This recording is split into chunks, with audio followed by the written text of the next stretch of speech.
Baik, assalamualaikum warahmatullahi wabarakatuh. Jumpa lagi kita di Bincang-Bincang bersama Bung Eka.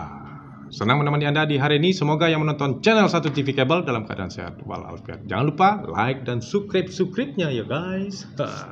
Saat ini kita akan berbicara tentang angkutan Natal dan Tahun Baru atau disebut dengan program Nataru. Di sebelah saya sudah ada Bang Andre nih sebagai kepala bidang angkutan. Kalau yang sekarang angkutan ya Bang ya? Bidang angkutan jalan.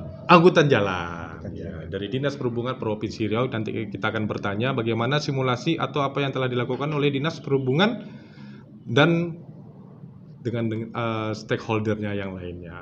Assalamualaikum Bang Andre, apa kabar? Waalaikumsalam warahmatullahi wabarakatuh. Sehat Bang? Sehat alhamdulillah. Alhamdulillah.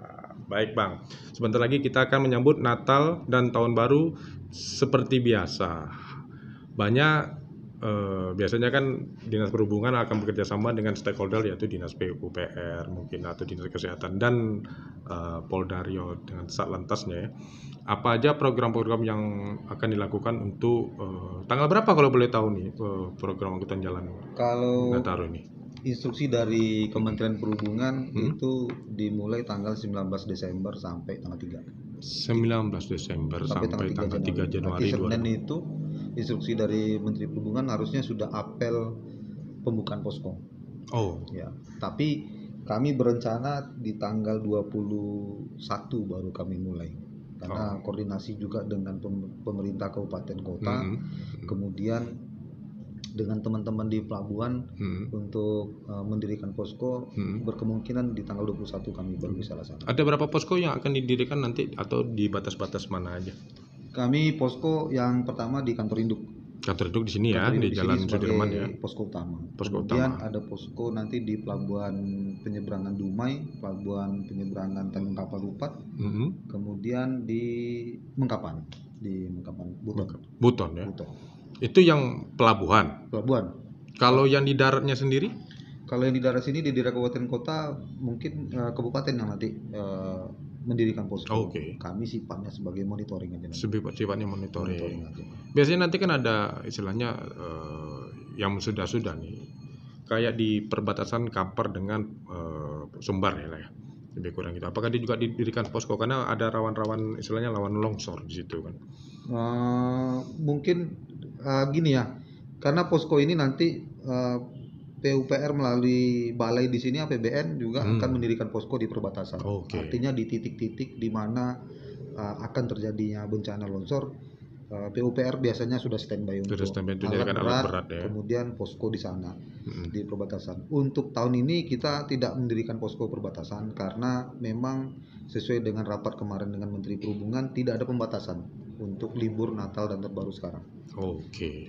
Jadi dianggap ya, walaupun COVID infonya masih seperti ada dengan varian XBB, XBC dan BN1, tetapi tidak ada pembatasan dari pemerintah pusat untuk perjalanan libur dan Natal dan Tahun Baru. Kemudian untuk di semacam bandara sendiri apakah tidak ada atau memang khusus Angkasa Pura aja yang khusus Angkasa Pura? Berarti dari pihak provinsi sendiri ataupun Dinas Perhubungan tidak ada? Tidak ada. Kami hanya menyediakan posko induk di sini, tapi semua data nanti baik di bandara, di pelabuhan dan simpul-simpul transportasi dari kabupaten kota, kami nanti menerima info data dari masing-masing posko nanti. Koordinasi seperti apa nanti yang Dinas Perhubungan sendiri lakukan terhadap dengan kabupaten? Mungkin besok ini ya kami. Besok ya. Kita terlalu cepat guys. Kami besok baru mau rapat jam 9 pagi mengundang Dinas Perhubungan Kabupaten Kota, kemudian KSOP, Sabandar, UPP di pelabuhan untuk koordinasi bagaimana nanti mengatasi lonjakan penumpang. Karena informasinya dari prediksi ini sekitar kenaikan mungkin ada sekitar 100% nih kenaikan. Oh ya? Ya, karena di tahun kemarin kan baru ya antara mau pulang atau tidak gitu ya. Kalau sekarang ini udah jelas. Sudah jelas ya 100%. Nah, antisipasi seperti itu nanti. Kami nanti akan melalui bekerjasama dengan BPTD di terminal mungkin akan ram cek kendaraan. Memeriksa lagi kendaraan, kelayakan kendaraan untuk melayani mudik atau libur Natal Tahun Baru. Di sisi lain kami juga nanti kami sudah mendata beberapa jumlah kendaraan termasuk travel dengan kendaraan antar kota kabupaten untuk melayani Natal dan Tahun Baru. Di laut, di pelabuhan kami sudah hitung kalau memang terjadi lonjakan, ada beberapa nanti operator kapal yang bersedia untuk menambah trip kapal seperti Dumai Express di tujuan ke Batam. Biasanya dari tahun kemarin mereka nambah trip. Mereka menambah trip, untuk melayani itu agar tidak terjadi penumpukan nanti. Oke. Terus kemudian untuk di jalan darat misalnya, apakah ada pemberhentian atau sementara untuk mobil-mobil besar sendiri? Memang saran atau instruksi dari Menteri Perhubungan pembatasan bagi angkutan barang kecuali sembako. Ya, kalau memang biasanya sembako itu sampai hari A kita perbolehkan lewat. Dan mungkin kami juga nanti menginfokan bekerjasama dengan PUPR kondisi jalan bagaimana agar lancar, kalaupun terjadi bencana longsor segera untuk dilakukan tindakan. Nah, kalau di tol Permai sendiri apakah ada buka posko juga nih? Karena kan ini baru perdana nih istilahnya kan. Karena memang belum tahu juga ya. Karena jarak tempuh sekarang antara Pekanbaru menuju Dumai itu udah sangat cepat sekali gitu kan. Ya kita nggak tahu namanya accident ataupun mereka butuh peristirahatan atau ada bantuan. Biasanya kalau di Jawa itu namanya tempat peristirahatan yang namanya posko pasti ramai dikunjungi gitu. Tapi kalau seperti kita lihat kan jalan jalan tol Pekanbaru Dumai rest area kan ready, siap. Mungkin juga dari pihak AK nanti akan intens juga untuk mengontrol bagaimana lonjakan nanti arus kendaraan dari Pekanbaru Dumai ataupun sebaliknya. Ya, mungkin diperkirakan orang Dumai juga libur ke Pekanbaru. Iya bisa jadi ya. Malah sekarang ke Dumai udah cepat sekali. Istilahnya kalau kita mau makan siang silakan aja ke sana.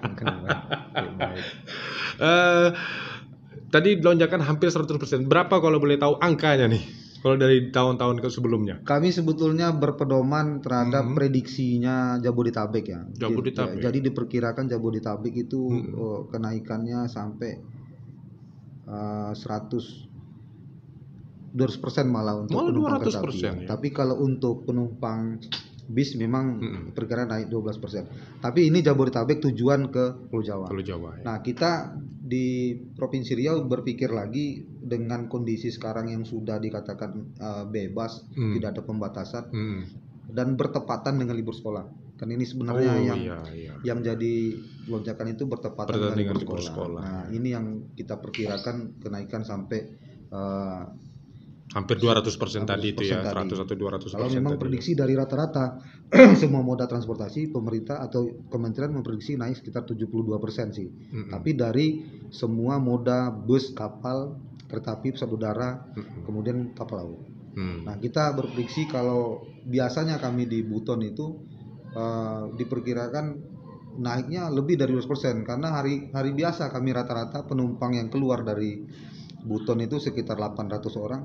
Pada Lebaran tahun kemarin itu sampai 3.000 satu hari. Berarti melebihi dari sebetulnya. Iya, melebihi dari 102%. Kalau prediksi kita mengaca ke Lebaran kemarin dan bertepatan dengan libur, mungkin ya mendekati angka gitu ya. Kalau di Pelabuhan Dumai sendiri untuk orang libur ke luar negeri? Kalau luar negeri memang di luar pantauan kami sebenarnya. Prediksinya. Tetapi artinya begini.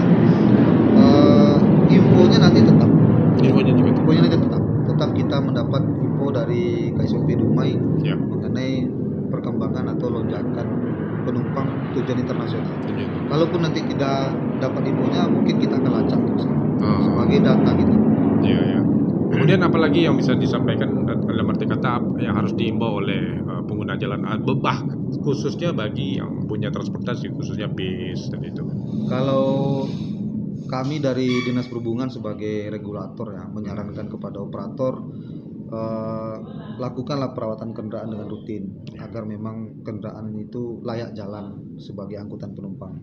Karena kita harus merasapi sekarang yang kita bawa itu nyawa orang. Jadi memang harus kita persiapkan kendaraan untuk operator, kendaraan dengan baik, supirnya juga ya kalau memang harus diperiksa kesehatan kita periksa kesehatan dulu agar tidak lalai nanti dijalankan. Kemudian bagi masyarakat kami menyarankan naikilah kendaraan umum yang legal, jangan yang gelap. Oh iya, ngomong-ngomong masalah travel yang gelap itu bagaimana bukan? Nah, ini jadi problem kita karena di Indonesia Riau termasuk tertinggi. Oh ya? Travel gelap ya tertinggi. Dengan plat hitamnya itu kita tidak ketahui ya. Karena yang pertama risikonya tinggi karena tidak resmi. Ya. Kedua, berkemungkinan tidak ada asuransi.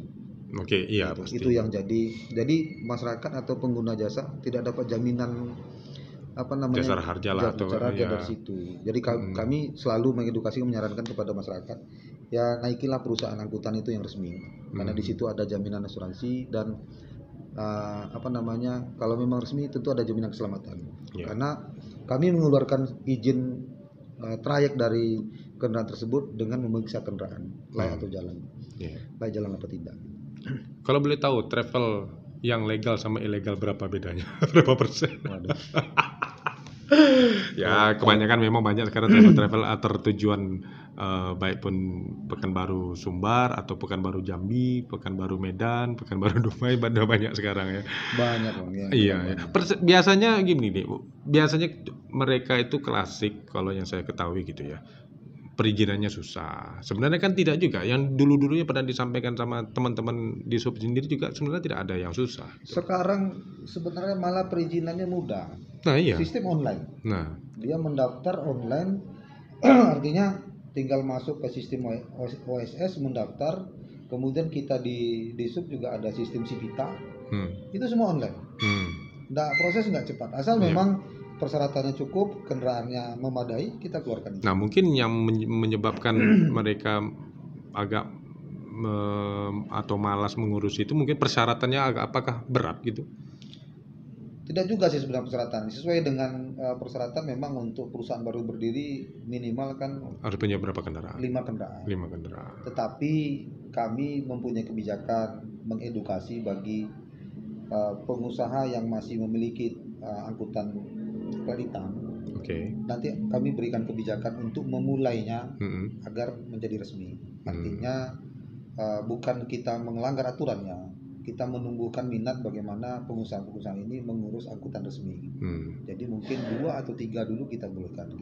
Ya mereka mungkin kan kalau namanya pengusaha kecil yang berarti kita coba 1 dulu. Coba 1 boleh. Tapi berkembang 2. Dengan masa yang kita berikan, mereka wajib memenuhi sampai terpenuhi 5 gitu ya. Boleh saja. Artinya kan ada cara sih mereka bergabung dengan yang lain atau konsorsium kan bisa saja. Ya. Baiklah guys, itu tadi bincang-bincang saya dengan Kabid Angkutan Jalan. Sekarang sudah banyak sekarang berubah karena mungkin saya banyak tidak tahu perbedaan. Dulu Kabid Darat, sekarang ada Kabid Angkutan Jalan dengan lalu lintas ya. Ada dibagi kami 2 di angkutan memang fokus mengurusi angkutan saja ya. Termasuk angkutan antar kota dalam provinsi, antar jemput dalam provinsi, antar kota AKDP dan AJDP. Termasuk angkutan barang juga ya. Terus kalau kendaraan yang besar-besar kayak gitu apakah masuk juga bagian dari angkutan jalan juga? Kalau untuk penindakannya di Lalin.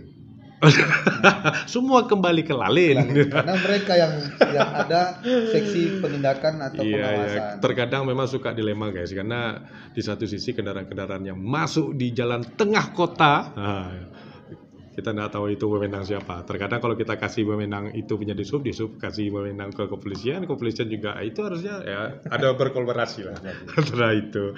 Baik, saya Eka Saputra dan Bang Andre sendiri undur diri dulu. Wassalamualaikum warahmatullahi wabarakatuh.